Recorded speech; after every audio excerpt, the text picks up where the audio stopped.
This episode of Capes and Lunatics is brought to you by Tweaked Audio. Get awesome headphones, go to tweakedaudio.com and use the coupon code Southgate to get 30% off, free shipping, and a lifetime warranty. Or you can get there through the link on our website, southgatemediagroup.com.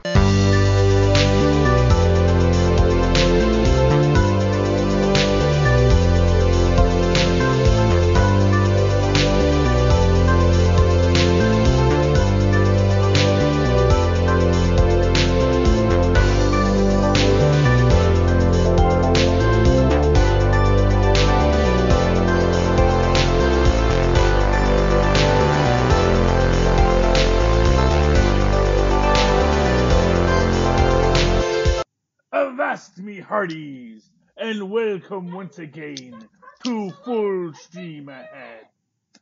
I am your host, Charlie, the Professor Esser, and with me, as always, is me skinny rich friend. It's Mozz. Hey, Mozz. Welcome once again to the penultimate episode of The Boys on Amazon Prime. Stop yelling so much. Kristen's trying to watch the last episode of Watchmen. So Oh. Yeah, I'm trying to watch Watchmen. He's trying to watch The Watchmen. I guess he's the one who watches The Watchmen. He watches The I had Watchmen. my own Dark Knight toy. You had it the whole time. Yeah, and I Yes, he has his Dark Maul there. Yes, so, can use it.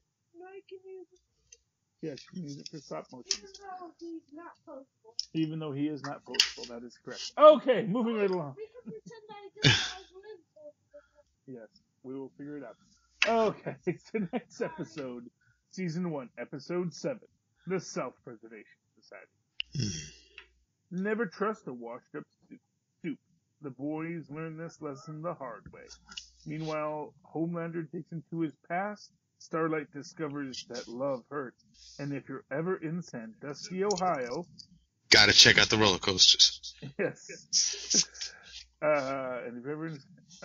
and the girl asks if she can touch your gills, say no. Oh, there's like There's some aggressive ladies out in Sandusky, man.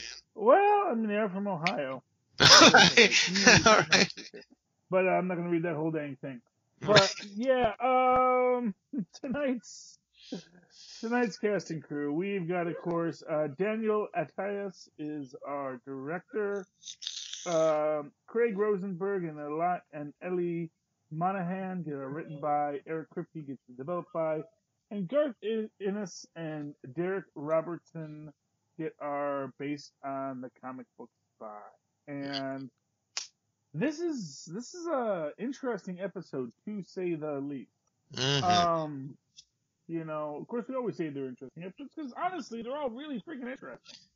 This is a really fascinating story. We are starting to pull away from the source material now, though. Oh, interesting. And yeah. One of the things that we're going to get here is we get what is close to the source material as far as why Butcher imagines what happened to Rebecca happened, but we also, as we see in the next episode, get that completely kind of undone. Right. So this episode, if I recall correctly, opens up 8 years ago. Mm-hmm. At the Vought party where Rebecca is a social media handler. Senior digital marketing executive. Senior digital marketing executive, yes. She's doing well for herself. She's in charge of getting that whole faced book, getting the book faced, getting fully faced in the book for young Homelander. Right. And this leads, as such things do, to an interesting turn of events. A 3-hour tryst. Well, what's interesting about the 3-hour aspect of that is we see in this one, what is her name? Madeline and Homelander actually have sex, and it is not 3 hours. Yeah. I mean, so I think the implication might be that they did a whole bunch of work and then interspersed between, bouts of working were these short bursts of, whatever you'd call it. Yeah. But that And again, that goes to something I've suggested before, is that there's not really any evidence that this was not consensual. Oh, no, especially not from when the video shows her exiting. She does not look like panicked, or like she doesn't look like she was aggressed upon. She looks like, oh boy, I better not get caught. That's the only thought. And she puts on her shoe really calmly. She doesn't seem terribly disheveled. And she looked like she was just worried about getting caught. It did not look like she had went through a harrowing experience. Yeah, I mean, never want to assume what the woman went through, but yeah, there's enough ambiguity in it to leave us all wondering what we're looking at. Oh, I mean, I don't know. I didn't think there was very much ambiguity there. Oh, well, I mean, ambiguity as far as the narrative we've been given. Okay. Well, okay. And I thought it was implying pretty clearly that it was a good time. Like I said, well, and again, I never want to assume that, because again, it's sort of the situation where, hey, I could melt you with my laser eyes if you say no. So what is consent? What is consent when someone has that power? Yeah, but even that's not the impression it looked like when she exited that room. She wasn't running to get away. She went outside. She leaned up against the wall, collected herself, put her shoe back on, fixed her attire. Yeah. I don't know. But neither here nor there, Yeah, well, it's interesting, but the whole crux of the biscuit is that we see, and this is sort of the interesting aspect of this concept, is we have Mallory introduced. And we actually get to see Mallory, and I guess Mallory is her first name. Not, because I always assumed it was like Quinn Mallory. No, it's Grace Mallory. Oh, it's Grace Mallory. Okay. Yeah. So it is a female by the name of Mallory. Yeah. And we see that she is really just as manipulative and as self-serving and as apathetic to the plight of others around her. Mm-hmm. Exactly. I mean, he did learn from her, so, I mean, he is a refraction of that ethos, I guess, Yeah, exactly. I mean, he is... Okay, anyway. Sorry, Tristan, come on, be good. Sorry, he's just distracted. So, yeah, Mallory comes in and sort of brings him into this world where it's like... And where you almost get the idea that maybe... I mean, we don't know what he was doing before this. We don't know, but you almost get like this kind of interesting parallel between him and Huey, in the sense that they both had this person they loved taken from them, and someone manipulates that loss into a desire for revenge. So now, one question that appears to me immediately is what is, Mallory's motivation? What was her defining moment that turned her onto this path to go after the soups? Does the comic books give you any of that? Well, I really don't know. I haven't read the comic books, so I honestly don't even know if Mallory is a character in the comics. Interesting. To put a little dot on the I. I really don't know. And just watch the show, Tristan. Anyway, so the question that we get here is Billy Butcher a bad guy or a person who's been hurt? Well, and then it's like sort of asking you to ask yourself the same questions about Homelander. Exactly. And like, is he just like Homelander? Well, and I think, I mean, we get the idea when Homelander visits Dr. Vogel. Yeah. Or Vogelbaum, sorry. Yeah. And Vogel makes the point about when you raise a child without its mother, or when you raise the animals without the mother, they get meat. You know? Yeah, they're all terrorists. Tristan, Mozz hasn't seen the show yet, so no spoilers for him. Sorry, Okay. That's all right. Anyway. Yeah, it's interesting. They completely played up the father-son aspect there, and you could see it coming. I was like, oh, I bet you that's the guy who raised him. Yeah, yeah. Well, and I think that's the same actor we see from the other side of the window. Yeah. Oh, One okay. who's Right, there right, with right, his right, little right. blue blanket. You know, his plush mommy rather than his wire mommy. Mm.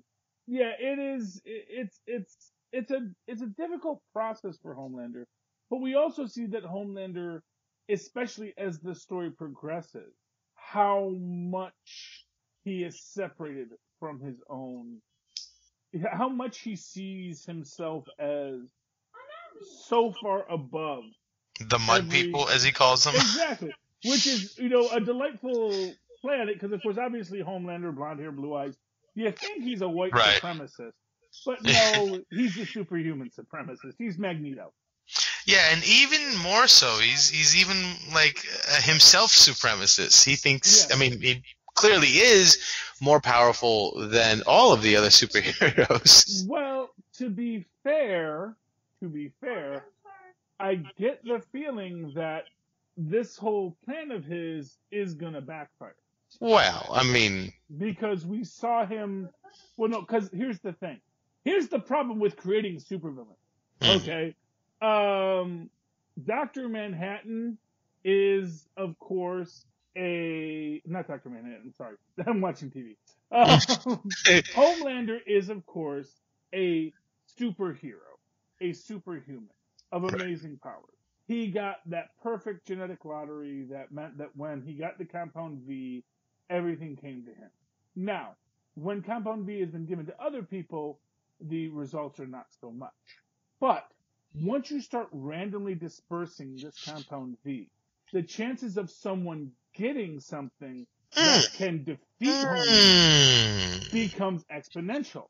And so this guy that they've created, who's basically Radioactive Man, he blows up just like Radioactive Man did. Not the Simpsons Radioactive Man, the Radioactive Man of China, which was essentially China's attempt to essentially recreate a Hulk. They basically exposed this guy to so much radiation, he's got super strength and super power, but then every so often he gets too hot and he reaches critical mass and explodes. Yeah. But this guy can just explode like that, and it is just a guess by Homelander that the first time this guy explodes in front of him, Homelander's going to survive it. Yeah.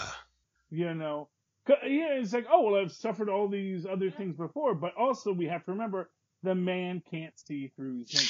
Well, it seems like they said it was a long and arduous process, and there was a lot of research and whatnot involved, a lot of failed attempts involved. So I'm sure, and then he's pointing to the fact that it's harder to do it on humans. So I'm sure there wasn't any program that did it with children, waiting 30 years to bear fruit. That's not quite what he said. What he said was there were a lot of mistakes and errors, which means they created a lot of monsters that ate themselves. Or, that didn't survive. That's the implication I got. Right, yes. Okay. But not that there were experiments, not that they were trying, it was just literally just randomly dosing people. But we're getting ahead of ourselves, because before that, we've got the fact that the entire crew gets outed. Right. Mesmer, basically just to try and get back in with Vought's good graces, hands over the phone. He took everyone's picture. He knows everybody. And, from Hugh, because they already burned Frenchie, but now everyone gets burned. Mother's Milk, etc. And they all got to go to ground. And, man, and meanwhile, the female is becoming human again for herself. And you can see how much that means to her. And again, the female is this character who you're like, oh man, if someone is gonna utterly destroy Homelander, it may well be the female. Oh, we can call it Kimiko now. Oh, Kimiko, yes. I call it, because to me that's her superhero name. Oh, is it? Interesting. Well, I don't know if it is, but that's what she's like, the female. Oh, gotcha. But, I dig it. Fearsome female. But, she does have a name!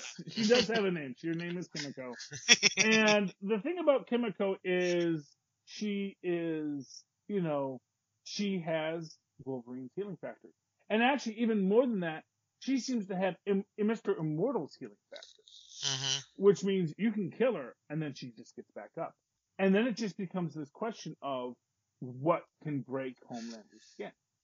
What can It might be cause one of him those damage? situations like Doctor Strange and Dormammu, where it's just the repetitive nature of not being able to kill her, Exactly. rather, drains him, and he just doesn't know what else to do. She keeps coming. Oh, And heck, his and mind breaks before his body does. yeah, and you get Mr. blow you up, you know? Yeah. Which, again, we don't know what Homelander can do against him. You get this idea that they've created these quote unquote supervillains, and you know, again, just to show how poorly thought out Homelander's plan was. Right. Yeah, you know. And I don't think it's far-fetched to think that if they are, in fact, doing a dark parody of the superhero genre, specifically of Superman, that they're not going to have a kryptonite simply to make a funny commentary about the dynamic. Mm-hmm. Yeah, and for what it's worth, I'm inclined to believe that there's going to be something. And we get to that in the next episode a little bit. But here, I think then we're taken to maybe my favorite scene in this episode is Homelander grilling everybody, specifically Starlight, about her lapses in judgment and security. Yeah. That was amazing. The way he's talking down to her, and the moment she raises her arm, his eyes turn red, his face turns solemn, and he says, "Sit down, Missy, and keep those hands where I can see." Oh my God, that was so powerful. That was my favorite scene in this whole episode. But again, like I say, there's so much of that is Homelander's hubris. Absolutely. Because he doesn't know how powerful Starlight is. I think he's beyond the point of even thinking that it's possible that something can be better than him. He's had so much time of every day the universe repeating back to him, "You're the best, you're the best." Yes. It's not even possible in his mind that anybody could be. But that's literally because he never had a supervillain. Like literally before this, he was punching down the whole time. Right, he was punching the mud people. Exactly. And you know, you think about it like just, you know, not for nothing, you think about, I won't use any modern references, but you think about like anyone at the start of the, you know, Soviet Revolution, you know, the Communist Revolution, or the French Revolution. Everyone who thought they were safe, you know, even going back to, which is actually after the French Revolution, but Edgar Allan Poe in The Mask of the Red Death, and Prospero in his castle, just assuming I've built this wall and no one can see beyond my wall, and so the death cannot get to me.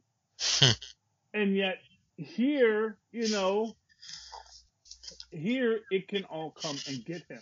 And I do think that is the problem for Homelander, is he just assumes he can't be beaten. But you know, within that, you know, I once actually, this was a thing I once like came up with this idea for this story about like what if there was a Nazi Superman kind of concept, and how yes, he was able to keep World War II raging for years later, but he was still a single being that had to try and be everywhere. And he could only do so much to try and keep things going. And then once an atomic bomb got dropped, he realized how useless his powers were. And to me, that's the thing with Homelander. That he's created a character he's created a villain who is basically an atomic bomb. I think there's also something to be said for the fact that, you know, people say you wouldn't want to live forever because you'd get bored. The mortality is what makes things exciting. And to some extent, I think he feels the same way about having to constantly fight people that don't challenge him. Nothing is ever a challenge for him. So he's not getting to flex his muscles. Part of him is bored. And you know how people say, like, self-destruction is the more interesting path, you know, to people of a certain bend. And to him, it's just like, it's better than possibly facing death is better than, you know, having no challenge. So he's gone out and created a bunch of titans for him to fight, and so he has a reason to exist, so he's not just a poster boy. You know? So he's creating a rogues gallery simply so the world does need him. More so than to please Madeline or to please the shareholders of Vought. Yeah, exactly. Oh, I can't Once again, either put something on TV and sit down and lay down, or go to your room. Why? Because I don't need you running around throwing things away or doing whatever it is you're doing right now. I need you to. Things away. I want you to lay down and go to bed. It's way past your bedtime. Let me give him Oh, sorry, Mozz. That's okay. I don't know what you're doing with those. They don't need to be washed. Just put them down. Anyway, I'm sorry. I'm trying to focus on this show, and I got this little jumping on everything. That's quite Anyway, all right. no, it's never all right. Anyway, moving back to the story at hand. I think from there, I think we're taken to Ohio. A-Train calling Oh, A-Train. Huey. Yeah, that's the one I wanted to get to. Yeah, A-Train calls Huey and lets him know, hey, I'm hanging out with your dear old pa, and you better get down here pretty quick, or I'll run through him faster than I did your girlfriend. Yeah, except it's good, but just prior to this, we get what is essentially the crux of what's going on with A-Train, which is that his bone density, his heart is enlarged. He's basically killing himself on the compound V. That he is not going to survive anything that he can't survive what he's doing to himself. And part of me at this point was thinking, it's like, yeah, the health risks are one thing, but the risk of Homelander catching you doing it is way worse. Do whatever you want, sis. Do whatever you want. So I thought that was going to be the angle we were going to go, that he was going to get caught by Homelander. Well, no, I actually think he's gonna. We know exactly what happened. But that was my thought at that point. I thought it's like, oh boy, Homelander told you he'd be watching you, and I bet you he probably was. Well, no, because again, that's what I get to about Homelander. He's just a physical being. Right. It doesn't matter that he can hear, a fly fart in Tuscaloosa. There's a whole other thing involved with hearing a fly fart in Tuscaloosa. Yeah, you've got to parse through the noise. Well, exactly. And so if he's not in the immediate area to hear that fly fart, to know what A-Train's doing, if he's not trying to follow A-Train, he's not going to know what the heck A-Train's doing. Yeah, no, but I just meant as far as when he comes to that meeting, he's going to be able to tell, Like well, just he already knows A-Train's on the V. Right. If he sees him, he's going to know, oh, you did the V. Well, yeah, exactly. And he's well aware of everything A-Train's been up to. Yeah. And, oh, man, that is actually that is part of the story, is A-Train. Was that in this where A-Train admits he's the one who killed Pop Claw? Yeah. It's when he it's so great. It's like he's already sort of on the verge, and then when Huey pulls out the blue vial, it just sends his brain into overdrive, and he's not himself anymore. It's immediate. You could see the V clawing its hooks into his brain, and all of a sudden he's a different person. Yeah. And, well, because he's a junkie, man. Mm-hmm. He's a junkie, and, it's like Mother Milk says, I've been around enough junkies to know a kid when I see one. See, this poses an interesting question. None of the soups, it seems, are aware that Compound V gives them their power, right? It doesn't seem like Maeve's aware. Starlight's obviously not aware. I don't think the Deep is aware, and... I'm not sure who's aware of what. Right? That's the question. It's like, I don't know if Maeve's aware or not. Basically, I get the feeling it's one of these things it's an open secret once you've been around a while. Yeah, but nobody else has tried to keep on enhancing their powers by using. You know what I mean? Well, because nobody else's job is to be the fastest man alive. So, for example, if you're the Deep, your job is to be the king of the ocean. Right, you're not measured constantly. Yeah, if there aren't 6 other guys trying to be the king of the ocean, you're fine, And as we see, it's not exactly a prime gig he has. It's so funny. It's like the double slit experiment. The photon is fine until you try observing it and measuring it, and then it breaks. That's funny. Yeah, exactly, and that is, I think, where these guys find themselves, and we see that with A-Train versus what's his name, Shockwave. Shockwave, yeah. Yeah, where already they're saying Shockwave's the fastest man alive, because not for nothing, A-Train gets a compound fracture. Again, because his bone density was so weak. Mm. Which means he actually was probably risking breaking his own legs while he was running. Yeah, that's the other thing. When he was pulling that train, I was like, "Oh boy, I can just." Because as disgusting as that scene to watch was, when the female cranked him with that lead pipe and had his thigh bone sticking out of his leg, that was rough. And I was like, "Oh my god!" As disgusting, as horrifying as that was to watch, I bet you they're going to give us another really disgusting scene with him breaking his leg. Every time he pushed, I thought it was going to break.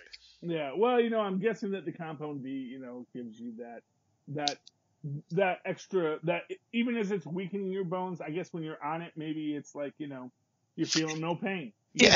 But the other thing is, it's an interesting question. It's like, how long has it been since the rest of the story progresses from the time that Huey, watches the female break his leg to the next scene where he's pulling the train? Like, it doesn't seem like it's been more than a day or two in everybody else's life. And his bones are fused together already? Well, that's what his brother says. It's like, that's crazy. I know you're doing the V again. Because he's doing the V, I just find it hard that even with the V that is possible at all. Well, look how fast the female healed. Look how fast Kimiko healed. Yeah, I guess that's true. It's like, if this thing is accelerating everything, it's going to accelerate his healing, but it may not heal right, and that's sort of the thing about healing. It's the Deadpool problem, The Deadpool has this awesome healing, but his body never heals back. It always heals with scars and tumors and bones, whatever. He's just he's constantly torn apart by his own healing factor. And you compare that to Wolverine, who kind of always resets the factory default. He heals, but it's always a clean heal. He doesn't get scars. He doesn't get his constant cellular regeneration doesn't lead to cancer the way that Deadpool does. And so I'm getting the feeling that if you're like Kimiko, that healing factor is going to heal true.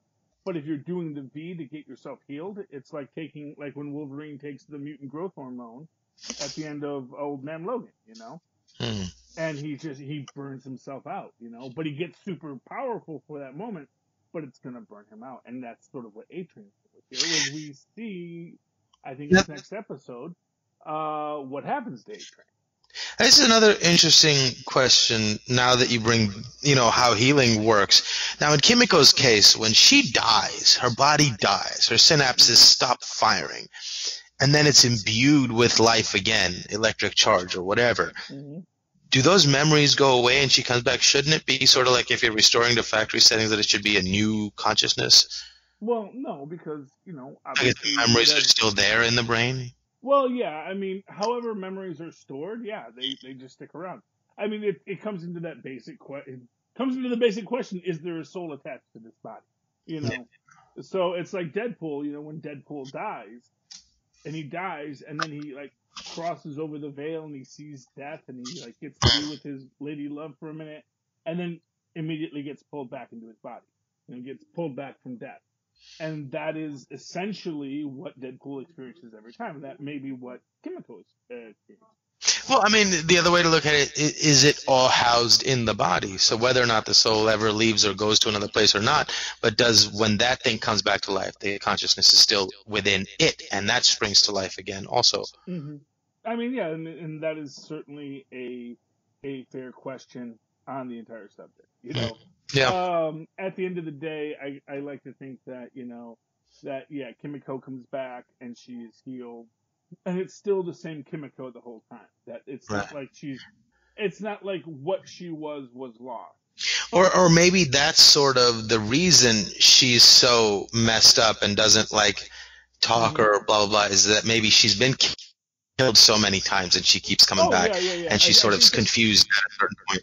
I think that's a very real concept. I think that's kind of the idea here, because we see after she comes back, that's when she starts. And really, it's interesting. It's like after she comes back, that's when she starts getting herself together. Interesting. Like going back, and maybe it is returning to her factory default, and now she's healing, and and obviously she still can't speak or anything. And it's interesting because just before they break in for them, she actually tries to speak. Yeah. And she almost has a moment where she's like, and she realizes, I can make a noise. I can actually speak again. And you realize how much the compound V has hurt her. And it really raises this question, how many other beings in cages are there out there? And it seems to be there's like a point of diminishing returns, whether it be the amount of V used or the body's biological advancement and its aversion to it after a certain age. There seems to be a point where you shouldn't be taking it anymore. Well, it seems to where instead of making you, it gives you less dense bones and a more fragile body, as opposed to the opposite. Well, I think so. Actually, I'm going to go out on a limb on this. Okay.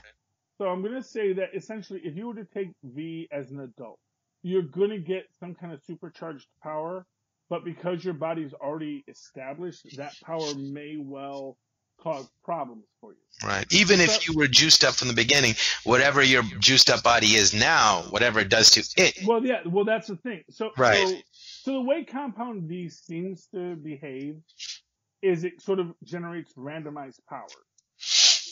And so when you... Or it unlocks, untapped genes that have always been there but don't have the precursor to activate those genes. But again, it's sort of like if you get it as a child, maybe you develop these powers, but if you get it as an adult, these powers sort of rush onto you.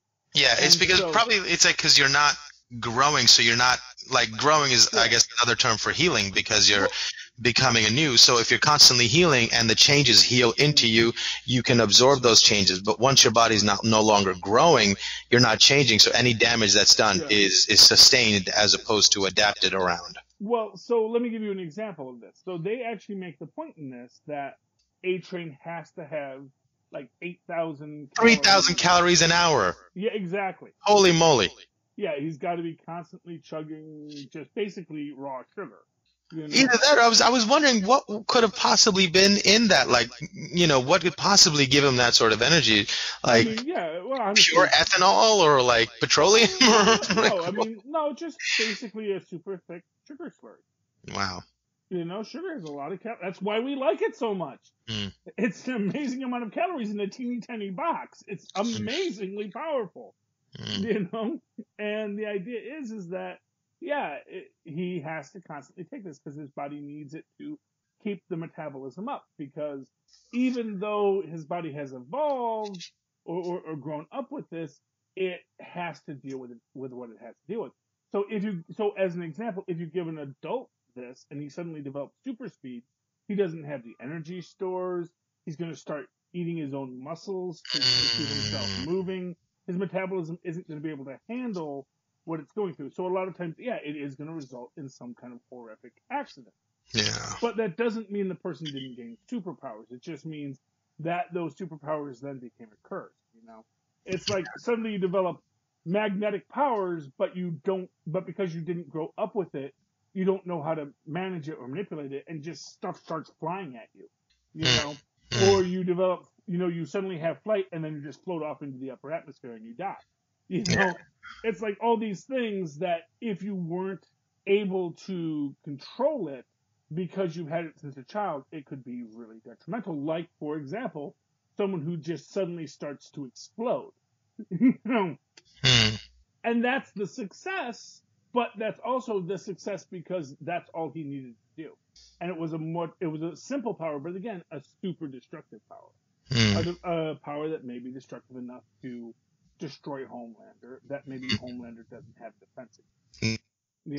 Especially if we start imagining that, a guy that can generate that kind of heat within his own body and that explosion within his own body may not be susceptible to something like heat vision.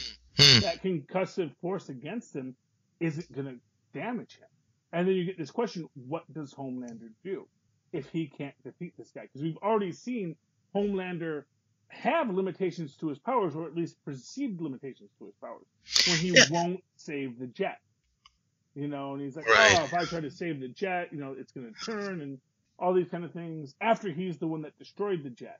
Yeah, I guess laser eyes wasn't the best tactic there. No, it's actually a stupid tactic. Well, no, laser eyes are great if you can focus. If you just do if you do a sweeping laser eye, then it's like, what did you think was going to happen? Yeah. Or You if know? you could use laser bullets, as opposed to beams, just blink really fast. Yeah. Well, that's the idea. You could just or just turn it on and turn it off, because he doesn't need to do a whole thing. Well, that's what I mean. Is blink his eyes really quick, and he can be like pew pew pew as opposed to bee. Exactly. To be fair, Superman, when he does it, he actually has intense control over it. He can, in fact, he did this, I think, to what's his name, Manchester Black. Where he basically lobotomizes the guy while he's talking to him. Oh, wow. He can't use his psychic powers. Basically, it's the final scene of The Shadow with Alec Baldwin, where you're just like, yeah, well, you've been talking. I've basically been using my microscopic vision and my heat vision and my X-ray vision to sever the nerves in your brain that allow you to control people's minds. So now you don't have superpowers anymore. Oh. Because you were too dang dangerous. And it's like, first off, aside from the fact, like, whoa, that's kind of messed up in its own way too, Superman.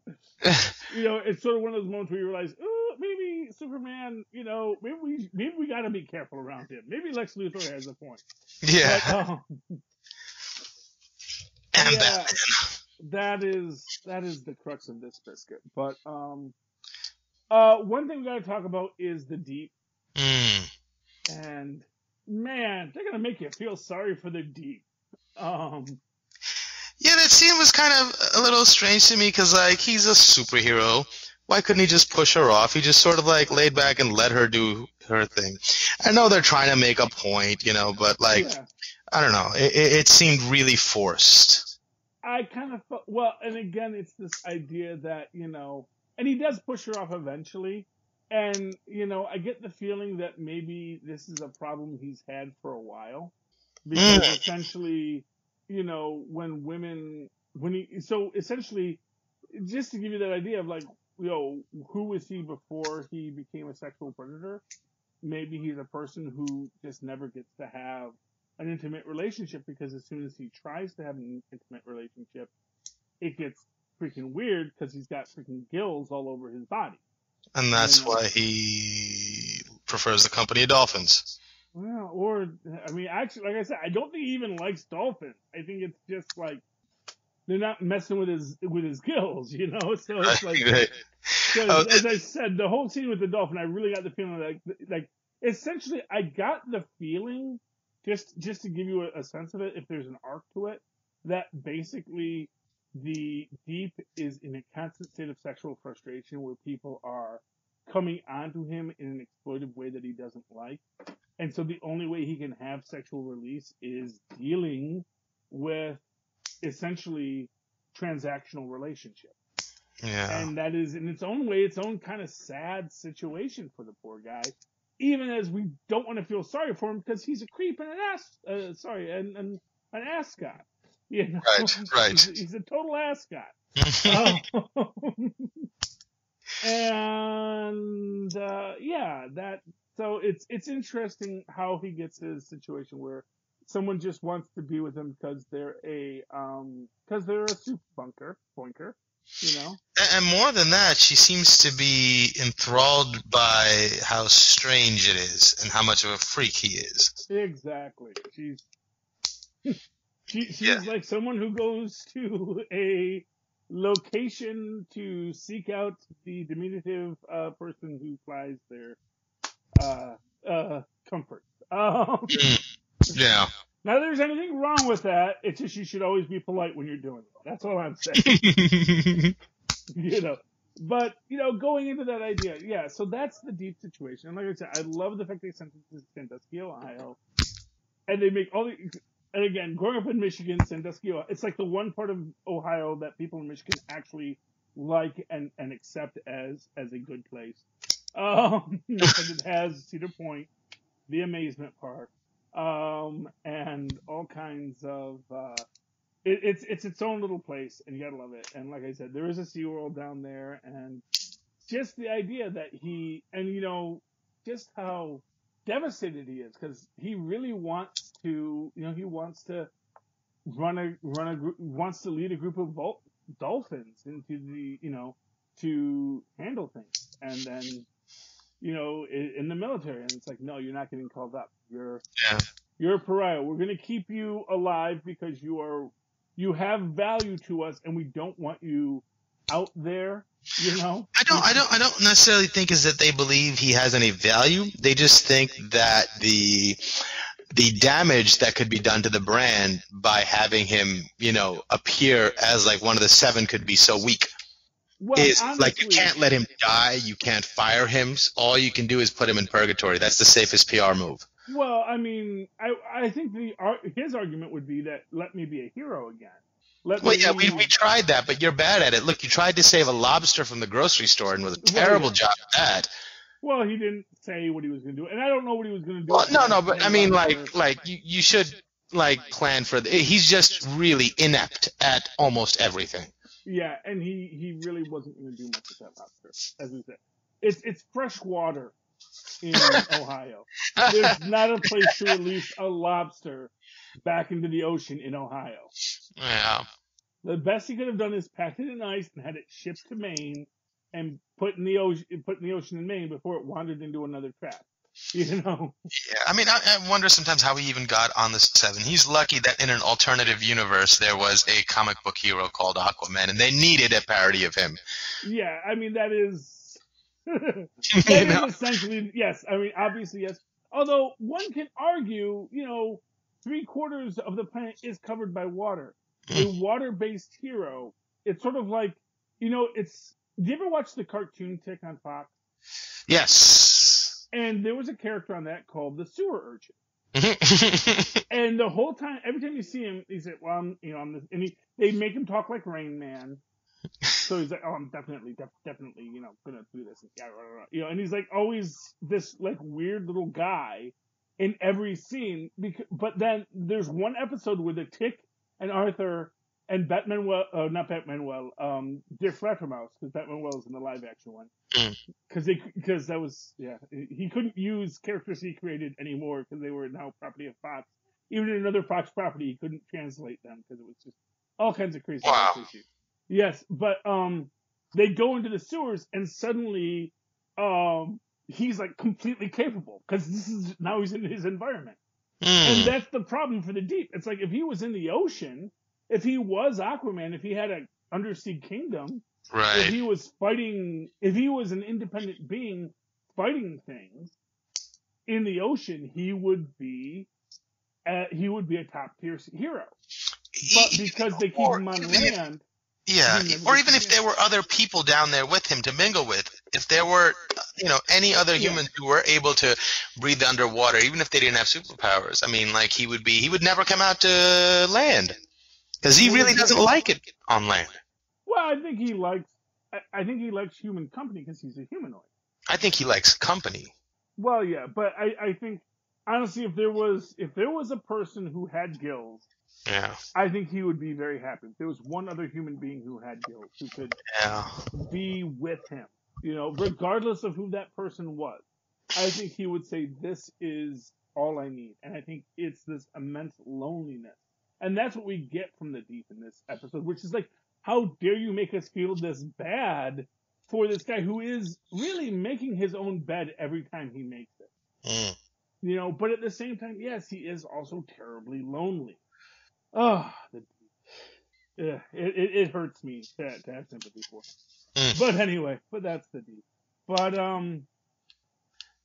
so obvious, and, here's what I'll say is we do get that Butcher has a heart, because when Mother's Milk pulls out the fact that, look, I think that they were absolutely willing to give us everything we wanted, and you bailed because they couldn't give you Homelander's head on a platter.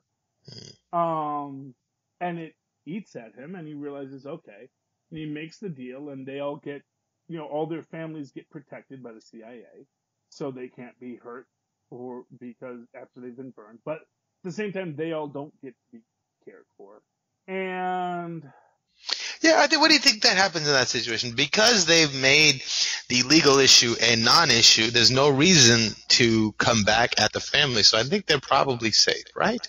Well, essentially, once the superpowered terrorist shows up. Right. And now, is that next episode or is that this episode? I want to say it's next episode. So let's hold off on that for next episode. Because I think that has a whole quality that we got to talk about here. Because I think actually no, you know what? I think it has to be this episode, right? Because this is the episode where we get the Madeline, where Homelander explains to Madeline that he was the one who created them. Right. That's yeah. Yeah, it's when you watch two at a time, it gets a little confusing, but a little bit, yeah. Yeah. So right now, yeah, because I think at the same time you have the fact that Mother's Milk and Frenchie get captured, and then Hugh's got to figure out how he's going to save them, and that's what we get in the next episode. Right. Because he confronts Starlight, and she rejects him, and we see what we're going to do next. Okay. Oh yeah. So this episode ends, of course, with Huey going to meet Starlight alone, and while they're talking, Butcher shows up and shoots her with a .50 cal, just standing. I know, because it's so insane. It's got a sniper rifle. It's like a dumb bullet, and he knows it's a dumb bullet for her. And that's the thing about it. It's like she can be mad about it, but everyone knows she's bulletproof. Right. So it's like, yeah, that was that, but I think it was much more hilarious to me that he had a gun like that and he was shooting it, just holding it up. Oh. Okay. I don't know if that's possible. That sounds so ridiculous. The kickback on that must be so insane. And he's not a super. That seems like such a ridiculous concept to me. Oh, well, I have, first off, he's not using it in fully automatic mode. He's using it. No. It's a sniper rifle. There's no fully automatic mode.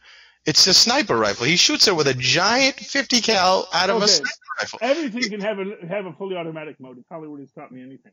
But, and they I think he was what he had. Oh, I don't know if it was a bolt action or not, but I don't think a gun like that can go fully automatic. No, it wasn't bolt action. I actually think it had a clip. Right. Okay. I think it was an automatic, and he was firing one shot at a time. So essentially, and he doesn't shoulder it. And he has it pretty much on his shoulder. That's how he's shooting it. No, I thought he has it at his side. So that essentially it rocks back with his shoulder when he fires it. Yeah, but I don't know. A gun that powerful, it just seems ridiculous. It just seems like I said, I can't speak to that specifically. Although at the same time, not for nothing, people fire guns like that, fully shouldered, and I don't think so. I don't think that's a thing. You know what, Mozz, I was going to say this. It's a comic book. It's definitely one of those. But I thought that was one of those comic booky things that was worth bringing up because it was so ridiculous. Yeah, like I said, I guess to me it didn't look as ridiculous. It didn't look like it was outside the premise of normality. But it completely caught me off guard. I was like, that's insane. Yeah, well, but yeah, that's what happens there. So that I think is the whole of this episode. We do end it off with Homelander admitting what he's done, Madeline taking him back to her place and having some really disappointing sex, as it were. Yeah, and the interesting moment there also was when Homelander tells her what he did, she's facing away from him, and she turns around with this big smile on his face, and you're wondering, did she take that moment to collect herself? Was she sort of like, oh my God, this is getting out of control. I don't even know if I can handle this I was wondering what her emotion was in that moment. And towards the end of the next episode, you kind of get an insight into what she was probably feeling in that moment before she gathered herself and put that face on. My honest thought on it, if I'm going to be honest, is she totally knew about it the whole time. Of course she did, right? Well, because you're not taking Compound V out of freaking Vought headquarters without. I'm sure they track that stuff, Yeah, Let's be but clear it is here. one of those situations where Homelander, like when he did to, the girl at the computer desk, and he's like, listen, I'm Homelander, you're going to do what I say. And I'm sure people did what he told them to and didn't say nothing. Yeah, but It's at the entirely same possible. But I mean, I felt like she took a moment to gather herself. Maybe she didn't know. I felt like she was sort of like trying to find her footing on new ground in that moment. I mean, that is a possibility, but I think that she turns the situation again to her advantage, like she Oh, always of course. does. At least for then. Although then she says something. And That's again, this is one of the things. Like Vogelbaum's story is I mean, it's an adapted version of the comic book version. So in the comic book version, it's essentially what we see happen to Rebecca. Except in that situation, it's actually they're in their living room, they're in their bedroom, and then it happens. And then he has to, Rebecca dies, and Butcher has to kill the baby. Well, he doesn't have to kill the baby. He makes a choice to kill the baby. right. Oh wow. Yeah. Well, because it just killed his wife, and it's clearly not his kid. Right. Although again, arguably maybe an assumption in its own right. And he has sort of the precedent, the moral precedent in his mind of being against all soups. So it's an easily justifiable thing according to that narrative. Yeah, well, actually, I'm trying to remember now if Compound V was actually a known quantity in the comic book. Oh, interesting. Because part of me thinks it was sort of like the super soldier serum in Captain America. Right. Where it was sort of something that got created during World War II, and they had this compound that could give you superpowers. I mean, yeah, isn't there something, I was seeing a video, there's another character in the universe that was the original one because the Nazis did create the Compound V, and there's a character that is almost as powerful as Homelander. I mean, it's entirely possible. Like I said, I haven't read a lot of the books, so. Mm. But for all that, even though I haven't read the books, I love what we're doing here, and I love the stories we're getting. Yeah.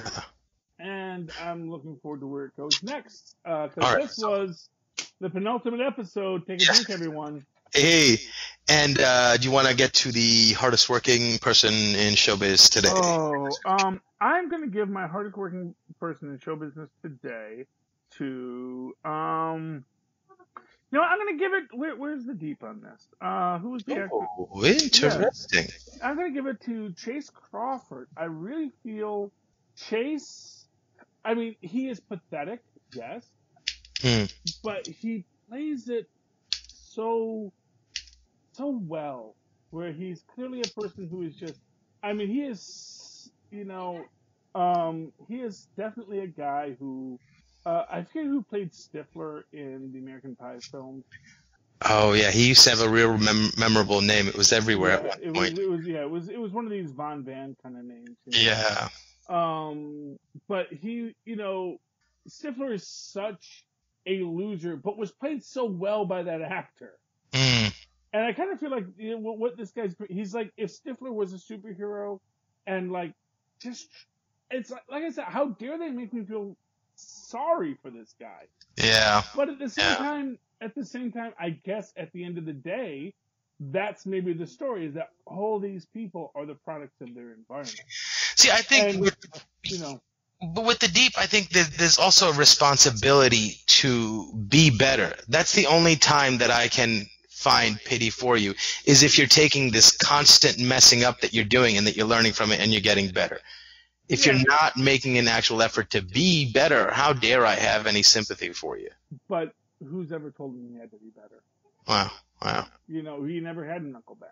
And for what it's worth, that is the crux of the Homelander story in this, is that he was raised in a box. He was raised without love. So why should he ever have developed a human attachment? Right. And because he has no human attachment, he is who he is. And yeah, maybe it is a semi-self-destructive, self-aggrandizing idea. Like, I need a supervillain to fight. I am so sick of random criminals I have to punch. Yeah.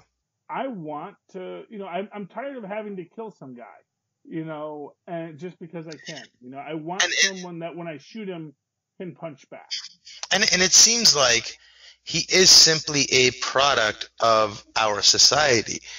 and the little pockets where the bad feelings exist in all of us collect and coalesce and express themselves as this, but he's really a reflection of everything that's wrong with society. He's just every bad thought taken to the nth degree. Yeah, and I think maybe on some real level, that's what all these characters end up doing. Yeah, and we're complicit and responsible as much as they are. Well, I don't know if I'd go that far. Well, okay, maybe not as, but Yeah, I mean, we shoulder some of it. We certainly haven't made the world any easier, but at the same time, I think that, holding human beings with great power to accountability is actually kind of in the vogue right now. Mm. And really recognizing those great words Stan Lee once wrote, that those with the most power have the greatest responsibility, is maybe where society is moving to and evolving to. Right. And in this story of the boys, what we see is people who never got that message. Mm. Either because even if they got the message, it was then stomped out because someone else told them, whatever you want, you got it. Yeah. And basically the child actor syndrome, which is again why it's so great to have Haley Joel Osment as Mesmer. The idea of, the guy who was told at one point anything he wants he can have, and then suddenly to have not have it come back. And again, much like the Deep, finds himself in a spot where he has a power, but that is not visually, that's a really great power. And in fact, an amazing power that could maybe be used to help billions of people. But instead, because it's not visually satisfying, because it doesn't make for a good comic book, essentially, Yeah. he gets shuffled off to the side. Yeah, I mean, right now he could be helping us, maybe affect global warming by somehow using his powers to recap the ice. Oh, who? The Deep. Yeah. I don't know if his powers go that far, but if nothing else, he could. I mean. They don't. I don't know. Yeah, I mean, to be fair, he seems to want to protect the oceans, but he also, it's like this thing. He's not from the ocean. Right. He has this amazing set of powers in the ocean, but it's not like that's his home. It's like he's sort of like, oh wow, I can live here, but it's like if you suddenly realized you could speak an alien language, and then you went to that alien planet, and you could like interact with all the aliens there, but you yourself are never going to be an alien. And no matter what, the dolphins there see you as an interesting, trick, and the humans back on your own planet just see you as a freak. So no matter where you go, you have no home because you are of two worlds. Right. And that's why I say he's the hardest working man in show business, because how dare you make me feel sorry for this guy? I dig it. My hardest working actor in show business goes to Anthony Starr playing Homelander. Because that scene where he's grilling the 7 or the 5 now, and his confrontation with not only Starlight, but his confrontation with Maeve in that scene, and then couple that with the scene he has with his quote-unquote Dr. Father, was so powerful. Like the little subtle emotions that dance on his face when his father tells him, "You're the biggest failure I've ever had." Contrasted against the moment before where he's at full chest-pumping pride saying, "I'm the best superhero there ever was," and goes, "You're the biggest failure I have." And to watch that moment land and actually hurt him was pretty amazing. And sort of like gives a little vignette into what his actual weakness is his emotions. Yeah, I mean, without a doubt, it's just, I mean, he was great in it. I mean, it's, and for what it's worth, it's the two ends of the spectrum. It's the person who is, so in this sense, both men are horrible. Both men are horrible because they've lived their whole lives in separation from the world around them. And it seems like one doesn't know what to take pride in, and one has too much pride to go around. Exactly. Anyway, that is the penultimate episode. Take a drink. Of The Boys. Mozz and I are going to be wrapping up The Boys in a little bit. then we're going to be looking at a new project to do. Ooh. So I have my top 3 for our next show. Mozz, do you have a top 3? I mean, you suggested one that spoke to me so much that I'm just going to make that all my 3 picks. It's, Okay. should I say it now?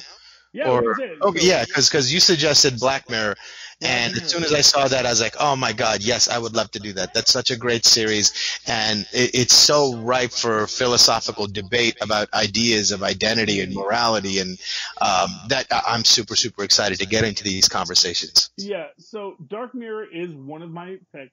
Black Mirror. Black Mirror. Sorry, Black Mirror. No, a new Dark Mirror. That's a completely different show. No, Black Mirror is definitely one of the shows that I would like us to do as a pitch. I think it has a lot of advantages, not the least of which is it has this backlog catalog with no overarching story. So we can literally pick and choose random episodes to do while we're waiting for, as an example, The Boys to come back or to find the next show we want to do. So it's a great filler to do the entire time that we're doing other things when we can't do Well, that's a great point. So then we should come up with something else as well. Yes. So the other option, and this is, I'm gonna be honest, this is what Phil's pushing for. Phil and Lilith both want us to do The Mandalorian. And I also want to do the Mandalorian. And Tristan also wants us to do The Mandalorian. Yeah, I'll do Mandalorian because I've been meaning to watch it, and I just recently, and I'm not a big Star Wars fan, but I just recently watched Rogue One because I got Disney Plus, and man, oh man, did I love that movie. Mm-hmm. It was so good. It was so I was going good. to tell you, I think that Star Wars is doing its best stuff in its expanded universe outside of the entire Skywalker, And I Game think- of Thrones storyline. And I think, even this is, and I think more fans might see this as, even though I never saw the prequels, more fans might see this as a good prequel series. Okay. Yeah, I mean, it does set up everything after Empire Strikes Back, but before, or not Empire Strikes Back, everything after Return of the Jedi, but before The Force Awakens. Yeah. So it actually is kind of the Rogue One of the final set of 3 sequels. So we're still waiting to see if we're going to see Baby Yoda in that new movie coming out on the 20th. Now we might see the Mandalorian or Boba Fett in the Anyone we could see. Then the third option, this is my suggestion. It's only 6 episodes, and it is such a good show. It's a real shame that it's actually encapsulated because it is set to a book that's done, which is Good Omens. We might see the return of the Huh. Shadow Guard. I don't know if you've seen it or heard of it, but man, Good No. Omens is amazing. What's Good Omens? Good Omens is a film. It's a series. David Tennant plays a demon called Azrael. I forget the name of the actor who plays the angel, and I also forget the angel's name. Oh, yeah, that seemed really cheesy and cornbally. Is it good? Oh, it is amazing. Huh. It is. Have you ever read anything by Terry Pratchett? No. Me neither. No. But have you ever read anything by What's Douglas the- Adams? No. Okay, that's the Hitchhiker's Guide to the Galaxy. Oh, I did read that, yes. Okay. In the Star Wars movie, we might get like a little Shadow Guard or some other old characters. We'll see what they have in the new movie. But We might even see a Force Ghost Anakin. I can guarantee there will be a Force Ghost Anakin at some point. Pretty much guaranteed. But so it's a really interesting thing. If you like here's the thing. If you like flippant comedy about religion and God and a universe in which there is a God and there is a devil and it's bogged down by bureaucratic nonsense, this might be the series for you. So it really speaks to me because to me the idea of cosmic bureaucracy is to me just the most brilliant idea in the omniverse. Oh, I see the callback to Hitchhiker's Guide to the Galaxy now. Exactly. Oh, I see what you're saying. Yeah, I dig it. There's all these things on these cosmic levels, but then there's a form and there's a Right. procedure and there's middlemen and people who fall between the cracks and where they live between the cracks and when things are on a cosmic time. And so I love Good Omens. Honestly, I'm gonna say Good Omens is my first pick. Mandalorian is maybe second, but then I had to put right in the middle. So it's like 1.5, 2, is Black Mirror, because I love Black Mirror in the sense that, first of all, I haven't watched a lot of the Black. I've watched like 2 or 3 of the episodes. Oh, Yeah, really? Oh my God! Are you in for a treat? My God! I hear so many good things. It's like, it would give me an excuse to watch it. And like I said, we can pick random episodes. Oh! You don't have to follow any order. Yeah. And we can just say, we're going to do season 1, episode 3, and we're going to do season 4, episode 6. Oh yeah, and I can come up with like a best of list and like an order in which they should be watched to sort of, because some of them, like the technology that's introduced, informs other episodes. And, yeah, so oh my God, yeah, I'm super excited about. The only other show that I can think of, it's like a show that was on Stars last year. It was on for 2 seasons and it got canceled. But in my opinion, it was the most interesting, most exciting new show on TV with some of the best writing I've ever seen. Unbelievable show. Was it an anthology or was it? No, it was just a show that sort of had a continuing narrative. But it was about, in the 1940s, Germany had discovered a portal into another dimension, or rather, they did an experiment that bifurcated our world into 2. So there was another universe, another dimension that was birthed because of this weird experiment.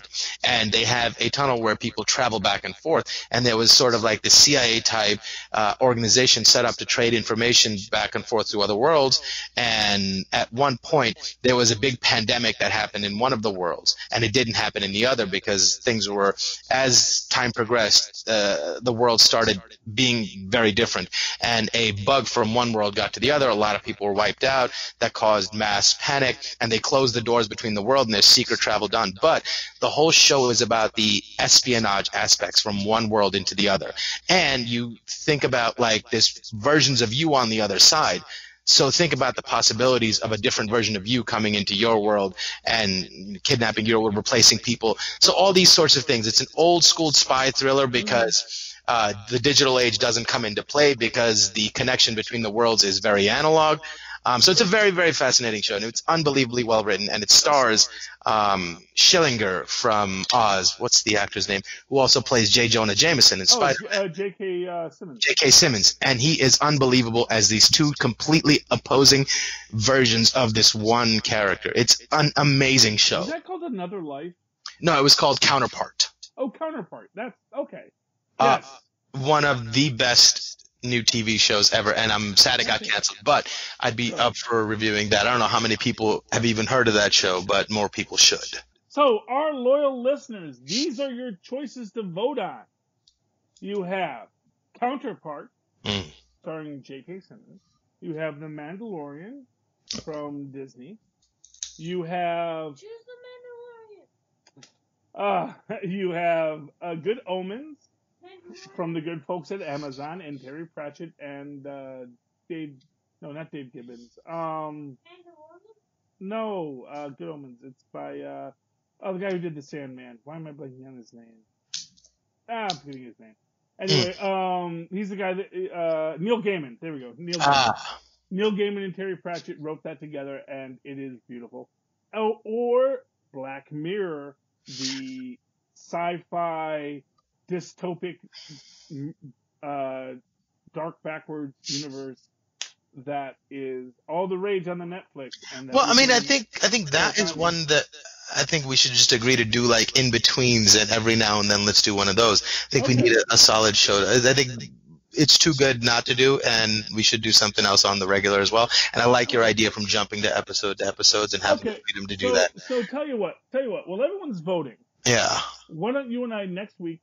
I want you to pick 2 episodes from the Dark Mirror or the Black Mirror for us to do, We will review those 2 episodes for 2 weeks, where everyone is deciding what we'll do in the meantime. Yes, that sounds like a plan. And but in the meantime, I want all of you out there to vote. If you want The Mandalorian, you go shout at us. Do The Mandalorian, you schmendrix. And we're just suggestions here for your amusement, so your bidding is our command. So. That is how I live my life. Okay, Mozz, we've run real long now. Yeah. We got a whole other episode to do. So where can people find you if they'd like to? Oh, they can email me at mozzmanzor@gmail.com or find me on Facebook under Mozz Manzor. That's MOZZMANZOOR. And of course, you can always write to me that old-fashioned email way the way Mozz and Mozz once did at superconnectivityblog@gmail.com. That's superconnectivityblog, all one word, @gmail.com. And of course, follow me on the Twitters as I live tweet things, though I haven't recently, although sometimes I do, at Charlie Esser. That's CharlieEsser. Look for the 2 E's in the middle. For quality. Ding! Ah, you filthy landlubbers. You've come along for another journey. And now we're finishing up this episode. Fine. And you can go about your business as you go ashore. But dock with us next week, me hearties, for another episode of Full Stream of Head.